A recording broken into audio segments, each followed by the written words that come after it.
नमस्कार साथियों, आज समाज के डिजिटल प्लेटफॉर्म पर मैं डॉक्टर रविंदर मलिक। आज हम बात करेंगे हरियाणा में जो फिलहाल का चुनावी माहौल है और क्या चुनावी सरगर्मियां अभी नज़र आ रही हैं। हरियाणा में 1 अक्टूबर को चुनाव होने हैं, जिसकी घोषणा चुनाव आयोग द्वारा की जा चुकी है और 4 अक्टूबर को चुनावी नतीजे आएंगे। लेकिन इसी कड़ी में सत्ताधारी भाजपा ने चुनाव आयोग को लिखा है कि जो चुनाव 1 अक्टूबर को होने हैं उनकी डेट आगे खिसका दी जाए। और इसके पीछे पार्टी द्वारा ये कारण बताया गया है कि बीच में कई छुट्टियां हैं और इसके चलते मतदान का अनुपात है वो कम रहने की संभावना है। इसको देखते हुए निर्वाचन आयोग जो है 1 अक्टूबर को जो चुनाव होने हैं उनको सप्ताह या उससे ज़्यादा समय के लिए बढ़ा दे, पोस्टपोन कर दे। इसको लेकर जो भाजपा के प्रदेश अध्यक्ष मोहनलाल बड़ोली हैं, उन्होंने निर्वाचन आयोग को पत्र लिखा है। और इसी कड़ी में जो भाजपा की मांग है, इस मांग को एक और दल इंडियन नेशनल लोकदल, उसका समर्थन मिला है। इंडियन नेशनल लोकदल ने भी ये मांग रखी है कि बीच में कई छुट्टियां हैं और इन छुट्टियों के मद्देनज़र चुनाव कम रहने की आशंका है, क्योंकि छुट्टियों में लोग बाहर जा सकते हैं। और इसके अलावा जो धार्मिक अनुष्ठान जो एक बिश्नोई समाज का है, उसका कार्यक्रम भी बीच में पड़ रहा है, तो इसके चलते जो वोट है वो कम पड़ने की संभावना है। ये बता दें कि जो भाजपा ने वोटिंग पोस्टपोन करने की जो डिमांड निर्वाचन आयोग को रखी और पत्र भेजा है, उसमें हवाला दिया गया कि 28 और 29 तारीख को हरियाणा में जो है छुट्टी है।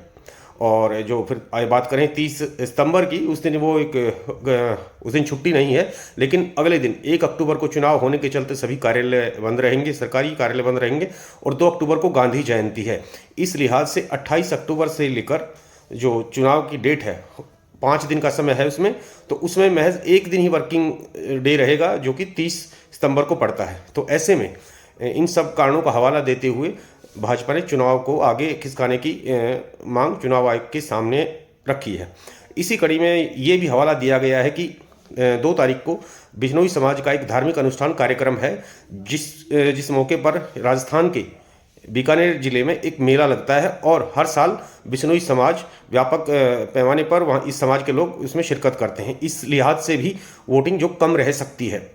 वहीं दूसरी तरफ मुख्य विपक्षी दल कांग्रेस ने भाजपा पर ये कहते हुए हमला बोला है कि भाजपा हार के डर से जो चुनावी डेट है उसको आगे खिसकाने की मांग कर रही है और ये पूरी तरह से अनुचित है। इसी कड़ी में जो कांग्रेस की कट्टर प्रतिद्वंदी रही है हरियाणा में, जननायक जनता पार्टी, उसने भी इसी तरह का हवाला दिया है। कहा कि भाजपा जानबूझकर अपनी हार को टालने के लिए डेट आगे खिसकाने की मांग कर रही है, जो कि अनुचित है।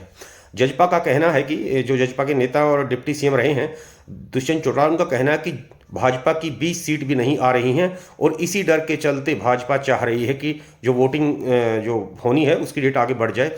और कांग्रेस दिग्गज और पूर्व मुख्यमंत्री भूपेंद्र सिंह हुड्डा लगातार भाजपा पर ये कहते हुए हमला कर रहे हैं कि पार्टी की नीतियों के चलते लोग भाजपा से काफ़ी परेशान हैं और चाहे वो कितनी ही वोट आगे बढ़वाने की कोशिश कर लें, लेकिन उनकी हार तय नज़र आ रही है।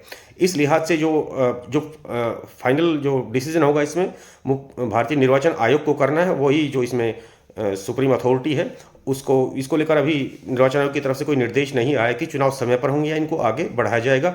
इसको लेकर निर्वाचन आयोग का जो फैसला आना है उस पर सभी राजनीतिक दलों की नज़र टिकी हुई है। धन्यवाद।